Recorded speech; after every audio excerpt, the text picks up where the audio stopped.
はい、ではですね、あさってから1月11日からパーソナルトレーニングを、のジムをオープンするんですが、一緒の場所で仕事したりとかする一応龍樹くんなんですけど、一応この龍樹くんの体を3ヶ月で週2回パーソナルで、どういう風に体が変化していくか、体が変化するプラスあと、自分自身の気持ちであったりとか、その健康であったりトレーニングに対しての意識がどういう風に変わっていくんかっていうようなエピソードを撮っていくっていうような番組になりますっていうので、週に2回これから YouTube で龍樹くんのね、これからどう変わっていくかっていうのを密着動画みたいな感じになります。本日がですね、一応1月9日で、火曜日であさってからなんですけど、あさってがもう本当にオープン日とともに、一発目に龍樹くんのトレーニングをするというような形になります。その前に一応トレーニングするにあたって、その前に必ずカウンセリング、トレーニングのカウンセリングと、あとボディのカウンセリングっていうのがいろいろと姿勢の立つ姿勢であったり座った姿勢とか寝転んだ姿勢とかっていうのをいろんな姿勢を取ったりとか、あとスクワットをして、どういうふうな歪みがあったりとか、ここが硬いとかこの筋肉が足りないっていうのを僕が一応見させていただくっていうのをしていただいてから、コーチングかトレーニングをしていただくっていうような形になるので、まずこのトレーニングの今日がですね、トレーニングのまずカウンセリング、あとプラスで追加でされたい方は健康、食事も追加でカウンセリングすることも可能になりますんで、今日は一気に、トレーニングと食事のカウンセリングをしていきたいと思います。でね、各30分かかりますんで、今日は60分の撮影になります。一部始終全部 YouTube に上げますんで、細かくしていきたいと思います。はい、ではやっていきましょうか。よろしくお願いします。ありがとうございます。普段はね、ためで話してるんですけど、動画的に敬語というか丁寧語で話していこうかなと思います。ではですね、トレーニングの方のカウンセリングからさせていただきたいと思いますね。まず現在どれぐらい体を日々動かしていますか？運動、その日々の、例えば1日どれぐらい歩いてるとか、歩いたりだとか。全然。普段毎日大体これぐらいは歩いてるなとか、なんか逆に運動してるなとか、別に原付乗ってるとかでも。移動がほとんど原付で、仕事も大体座ってたりなるほどしてるから全然動いてないです。仕事座ってる。今回、正直ね、強制的な部分で今回させていただくんですけど、正直なところ、今回、せっかく3ヶ月みっちりサポートしてさせていただくっていうところでトレーニングを始めようと思ったきっかけ、姿勢が悪いんで、体の歪みを直して改善。なるほど。歪みを改善したいと。正しい姿勢を身につけたいなっていう。正しい姿勢を。それはなぜですか？なぜ正しい姿勢を身につけたい？その後に何か考えることとか。基本的に代謝が悪いし、結構言われるんで、姿勢が悪いって。見栄えっていう、部分もあるっていう。そうですね。見栄えですね。じゃあ次いきます。で、大体このトレーニングカウンセリングが大体今のところ33個質問がありますんで、トレーニングに対する質問が20個くらいあります。次3個目になります。健康目標は何ですか？健康目標、はい、まず龍樹さんのまず健康っていうところっていうのはまず何かっていうのが、その健康の目標は何ですかっていう目標いい機会ですよ。こういうふうに体もしくは健康トレーニングに携わっていくって意識するっていうのは龍さんが思う目標は？病気で死なへん。病気で死なない。 OK、 終わりました。じゃあ次いきます。過去にはどのようなトレーニング経験がありますか？部活であったりとか習い事であったりとか、逆にちょっとトレーニングなんか家でしてたのとか、そういうの経験はありますか？いや、部活しか。部活何してましたか？それバスケ部。いつですか？小中高やってました。結構がっつりですか？がっつり。それはなぜやめたんですか？好きやったんですか？バスケは。バスケ自体はバスケ自体は好きですけど、高校卒業してもういいかなと。そうですね。みたいな感じで、もう一回バスケを日常的に取り組みたいとか、そういうのはあるんですか？いやー、もうない。別にしなくてもいいかなっていう。しなくても。なるほど、わかりました。じゃあ次いきます。現在の身体的な制限や不調はありますか？例えば持病があったりとか、こういうのがあってみたいな不調であったりとか。ないっすね。ないですか？パーソナルトレーニングに期待することは何ですか？パーソナルトレーニングに受けてどういうのを期待することは何ですか？まあでもビフォーアフターのうんどれぐらいか変わったかっていう、なるほど。ビフォーアフターですね。どういうとこを着目してですか？まあ姿勢とかですか？そうです姿ね、勢とか、まあ、筋肉とかもですか？筋肉とかのビフォーアフター。まあ多少、まあ一番は姿勢っていうような感じです。そうですね、姿勢がどこまでこの3ヶ月で変わるかっていうのを、まあ、期待したいなと。 OK です。じゃあ次いきます。継続的なモチベーションを保つには何が必要だと思いますか？継続的に、まあ、トレーニングする、そういう意識するために保つために何が必要か。必要、頑張らないこと、頑張らないこと。なるほど。無理せずないこと、無理せず、できることをやっていくっていう。無理せずやると。 OK、座りました。じゃあ次いきます。パフォーマンス向上のために最も重要だと思うことは何ですか？これパフォーマンスっていうのはちょっと難しい質問なんですけど、まあ、例えば生活日常で、まあ、気分がいい時悪い時ってあるじゃないですか。でその時にまあいい時とか自分自身のパフォーマンス、もちろん編集することとかもそうですし、仕事のパフォーマンスとか、まあ、全部においてパフォーマンス向上のために最も重要だと思うことは何ですか？自分の体を一番いい状態に持っていくために何が一番必要か、重要だと思うことは。健康な体、健康な体。体力、 OK です。終わりました。いきます。次いきます。ストレッチやリカバリーについて何か取り組んでますか？全く全く。Nothing。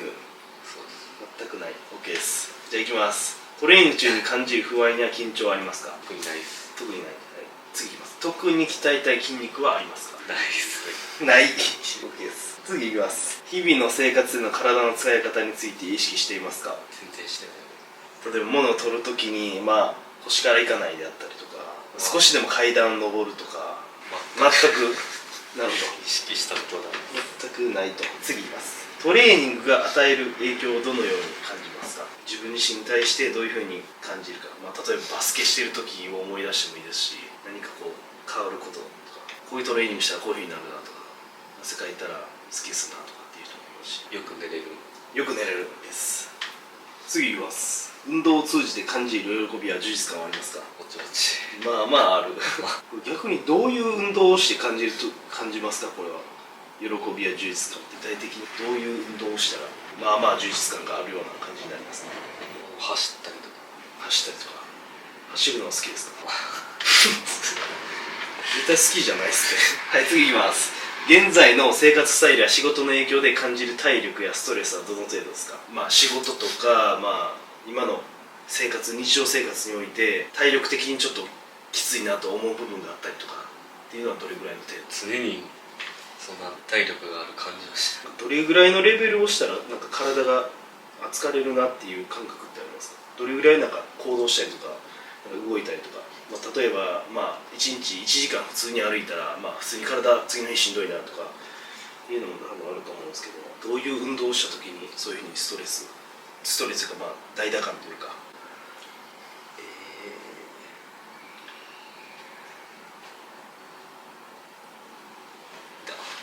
仕事自体がめちゃくちゃストレス。もう体力的なんじゃなくてもう精神的に仕事が辛いと。仕事が精神的に辛い。それがちょっとでかい。それは体力的にっていうことですね。トレーニングを継続する上での障害や困難は何ですか？何が壁になるか、トレーニングを継続する上で。そもそもなんか継続が苦手で。何がまあ、トレーニングに限らず今までの振り返ってみて、何がその壁になってたか、障害や困難になってたか、トレーニングにつながるか、自分を見つめ直すいいきっかけですよ、こういうのも。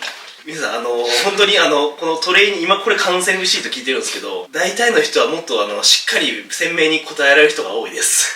龍樹君はですね、全くそこら辺に対してよくしたいであったりとか、まあそこまで正直思ってないんですよ。せっかくね、僕も自分をオープンするということで、まあちょっと体を改善するということで、まあお互いのYouTube のためにでもっていうのもありますし、どういうふうに変わっていくのかっていうのも、もし変わったらお客様に伝えられるっていうので、お互いこういうふうにやってるんで、はい。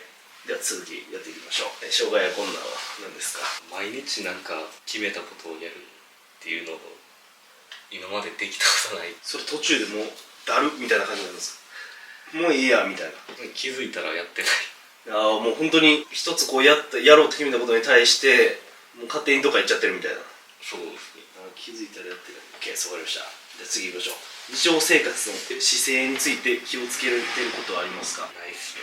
ないです。一日の生活スタイルを教えてください。一日のこう大雑把なルーティンというか、大体何時に起きて、仕事はこうで8時ぐらいに起きて、8時、でまあ9時ぐらいから10時ぐらい10時ぐらいから仕事で、仕事終わりは割とバラバラなんですけど、終わりはバラバラ。だいたい1時ぐらい今寝て、1時ぐらいに寝てる。一応トレーニングに対しての質問は以上になります。どっちがいいですか？僕が今からこの1から20まで聞いたトレーニングに対しての聞いたのを深掘りして聞いていくのを先にやるか、食事の方を先にまたカウンセリングで質問していくか、どっちの方がいいですか？でも深掘深掘りでいきましょうか。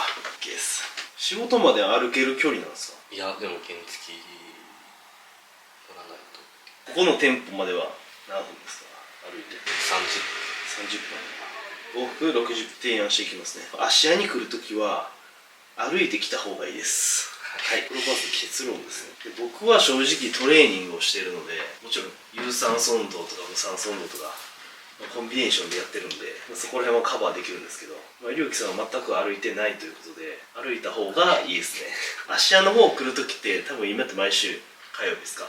そうです週1は必ず歩く、六甲店の方に行くときはしょうがないんですけど、僕がおすすめしたいのは難しいと思うんですけど、別にできればでいいんですけど、朝起きて白湯を飲んで歩きに行く。すぐ30分起きてすぐで歩いてる時に、朝って一番、頭が動くんで、朝起きた時に水をしっかり水分を取ってから歩きに行く。でしっかりあったかいのを着て、でその時に一日今日何しようであったりとか、そういう風なところ、トレーニング何しようでもそうですし、これでまず朝の頭をまずリセット、一番リセットされてる状態なんで、すぐ頭が活発化するっていうので、この散歩の時に一日今日何しようとか、新しいアイデアが思い浮かんだりとかっていうのもあったりするんで、これはすげえおすすめです。これがまず一つですね。はい、で歩いてる姿勢とかはまたトレーニングのカウンセリングでちょっと見させていただくんで、その時はまたお伝えさせてもらいます。次が実際本当にこの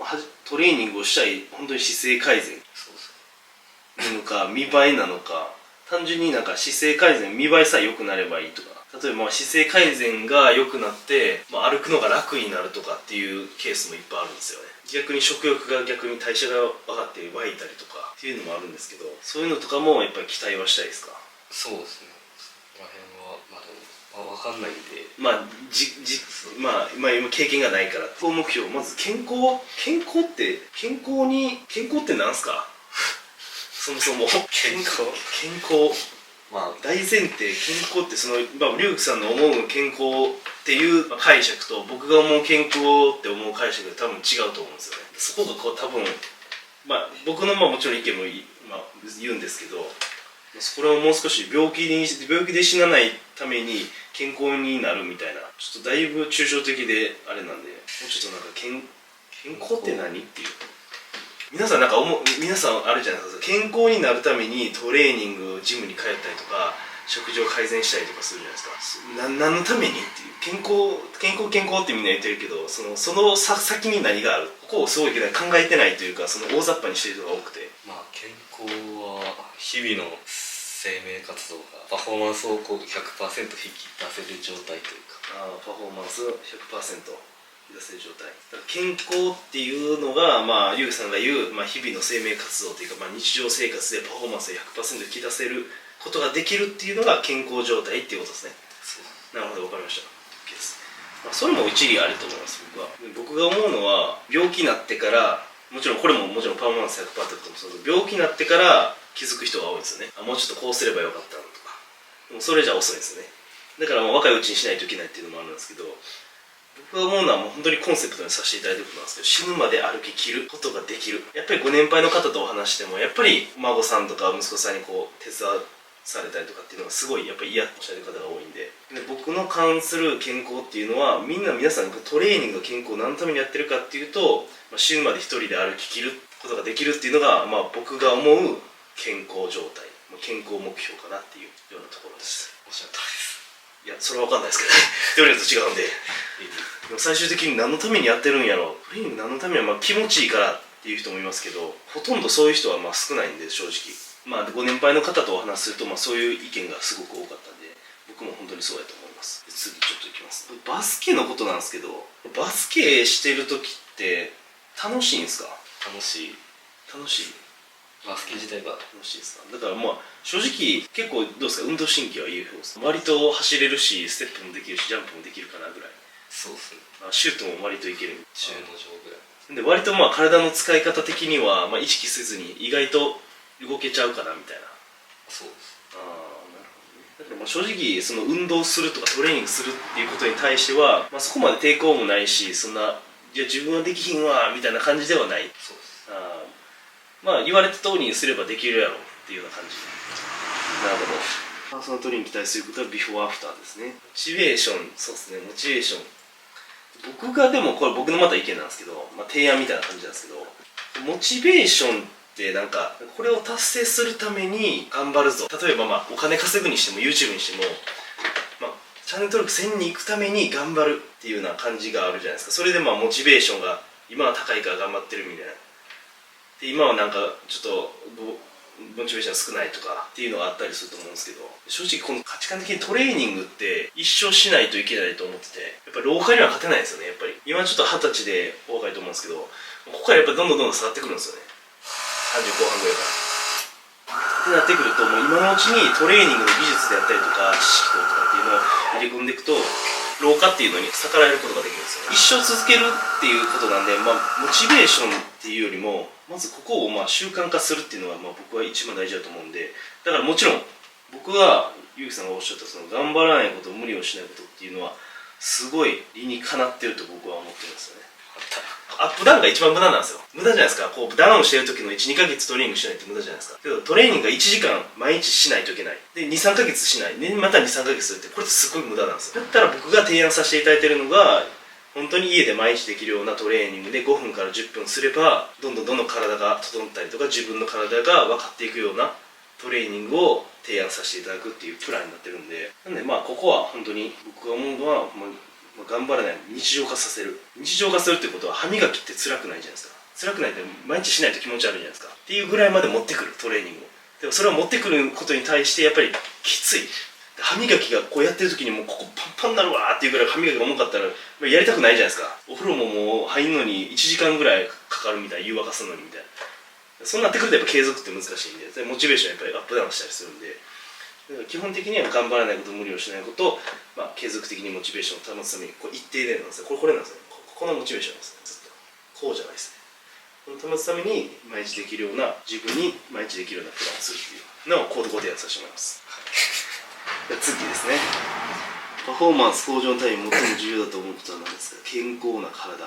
パフォーマンス 100% の体っていうのを解釈なんで、パフォーマンスをはい、今の状態より上げるためにはそれなりの負荷をかけないといけない。でその負荷にある程度こう耐えれるような状態にしとかないと、まあ、続かなかったりとか、僕が思うが普通に単純に睡眠と食事と日々の生活やと思うんですよ。まず睡眠と食事がしっかりできてれば日々の生活も良くなるし、日々の生活が良くなれば、まあ、他の睡眠と食事もどんどん良くなるっていうこの三角関係だと思ってて、でそのことによって、まあ、もちろん気分も良くなったりとか、まあ、充実感があったりとか、よりも生き生きできるっていうようなところにつながってくると僕はそういうふうに思います。じゃあ次いきますね。ストレッチやリカバリーについて何か取り組んでますか？全くないという質問なんですけど、ストレッチはしたことありますか？部活の時は例えばどういうのをしてましたか？なんか基本的な関節を周り、関節周りとか、なんか普通まあいわゆるまあここ伸ばしたりとか、そうですまあ、肩のストレッチちょっとしたりとか、軽くまっすぐにしたぐらいで、まあ、そこまでこのストレッチをしたから、まあ、こういうふうに体が変わるとか、ここが柔らかくなるとかっていうところまでは考えてやってない。とにかくこうやっとけば、まあ、とりあえずええかみたいな、そこまでではない。まあ一応そのどこが伸びてるかな、そこは意識した。取り口に感じる不安や緊張はないですか？例えば僕のまあトレーニングって正直短い時間なんですけどかなりきついんですよ。そこの不安はないですか？ついてこれるかどうかっていう。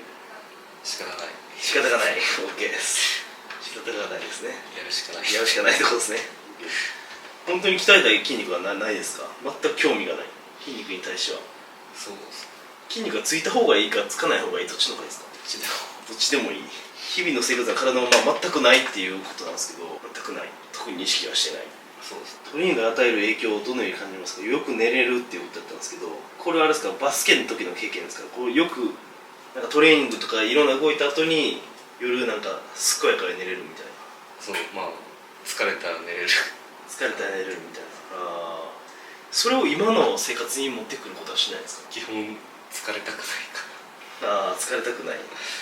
こう寝る時の快感を味わうとか、それよりもまあ単純に体を動かしたくないみたいな、疲れたくないっていう、なるべく。そうです。あ体力がなくなってる方が寝やすかったりっていうのはまあ分かる。これトレーニングが与える影響って、まあ、一番まあ自分の体を理解することができる。例えばお腹が痛いであったりとか、ちょっと筋肉なんかここが調子悪いとかってなった時に、やっぱり体をしっかり動かしてると、まあ、自分の体をこう理解することがすごいできるんで、まあ、それをまたこうトレーニングを受けた時に、まあ、どういうふうに僕も掛け声とかさせていただくので、どういうふうにこう、まあ、考え方も少し変わってくると思うので、そこをまた感じていただければと思います。仕事の影響で生活スタイルは特にストレスはないですか？自分の今の生活に対してはっていうよりも、やっぱり仕事のみにストレスがかかってるみたいな感じですね。そうですね。仕事のみ、運動を通じて感じる喜びや充実感はまあある。まあまあ、これはどういう充実感になるんですか？これはあるっていうのはあると思うんですけど、まあなんか運動してなんかどういうふうな気持ちがこう晴れやかになるとか、そう、まあまあすっきりすっきりするとか、すっきりするけれども疲れたくないの方が上に行くと。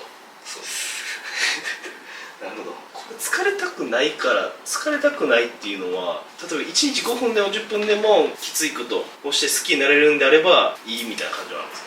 そういうのはない。しんどいことしたくない。なるほどなるほど。例えば5分10分トレーニングをして1日の効率が良くなるっていう、もしそれを実践して経験したら、それは続けたいと思いますか？逆にトレーニング5分10分朝やって全然1日の活動量違うわとかってなった時に、でもやっぱり5分10分きついじゃないですか。それをこう取り入れるかどうか、まだ経験はないと思うんですけど、そこら辺もしそうなった場合はどうかなと。もうちょっとやってみないと分からないから。そうですね。やってみてから。トレーニング継続せん生涯困難は何ですかって言うけど、毎日決めたことを気づいたらしてないっていうことですね。いつも決めてるんですか？決めてはいる、決めきってない。決めた上でそれが達成した後にどういうふうにつながるかも考えてはない。いや、まあまあ分かるっす。分かるは分かる。分かるんですけど、なんか熱量がないみたいな。実際決めてる時は大事だと思うんですか？そのことは大事やなとは思う。それができた方がいいかな、できた方がいいぐらい、しっかり負に落ちたらとことんまではできるかなみたいな感じです。これほんまにせえへんともうやばいぞみたいな感じの時はやる。そうですね。多分時と場合による。多分時と場合ですね。いいです。わかりました。日常生活の施設に気をつけていますが、起きるのがほんまに8時ぐらいですか？いつも大体ほんまに8時、最近は8時半とか8時半とかです。寝るのは1時ぐらいとか2時、まあ12時とか1時とか。そうです。まあこれは眠たくなるんです。寝ないといけないから寝るみたいそうですな。ね。眠たくはない。まあ眠たいっちゃ眠たいですけど、寝なあかんなって言って寝るか寝落ちしてるか。眠たと思って寝ない、寝落ちしてるか寝ないといけないっていうのは寝てるみたいな。そうですね。ちょうどいいぐらいはそんな。なんなんだろうな。極端にめちゃめちゃ忙しくて疲れてるか、家でずっと編集してて、もう寝なあかんな、明日あるしっていうような感じですね。だいぶ時間が。じゃあ次行きますね。もうパパっていきますね。ちょっと時間がちょっとだいぶ押しちゃってるんで、聞きすぎましたね。すみません。好きな食べ物13、4個ぐらい質問させてもらいます。好きな食べ物。はい。あんまないかも。ないない。嫌いな食べ物、これ食えないなみたいな。魚介類とか魚介、キノコ類。魚介、キノコは好んで食べない。そうですね。逆にアレルギーとかで、これ食えへん、逆にこれ食ったらあかんみたいな。そばアレルギー。そば1日に摂取している水分量はどれくらいですか1リットルは？1リットルぐらい。いくかいかんか。いくかいかんか。なるほど。 OK です。じゃあ次いきますね。日々の食事内容を教えてください。1日どれぐらいの量を取ったりとか、どんなの食ってるか。大体で朝起きてから寝るまで。朝は大体食べてなくて、朝食べない。昼はなんか簡単なインスタントインスタント系のご飯。そうですね。夜は夜は大体親に雑穀米もらってるんで。親に雑穀米。それとなんか味噌汁とおかずおかずはどうなんですか？コンビニとかコンビニでス買ってる。ーパーで買ったその簡単にできるやつ。まあなんか魚っていうか、まあ肉系の炒めとか。そうなんとか。ああ、いいです。食事のタイミングや頻度はどのようにしてますか？タイミングと、まあ、頻度。タイミング、お腹が空いたら。お腹が空いたら。頻度はまあ大体1日2食ぐらい。食事や栄養摂取について気にしていますか？全く全く気にしてない。気にしてない。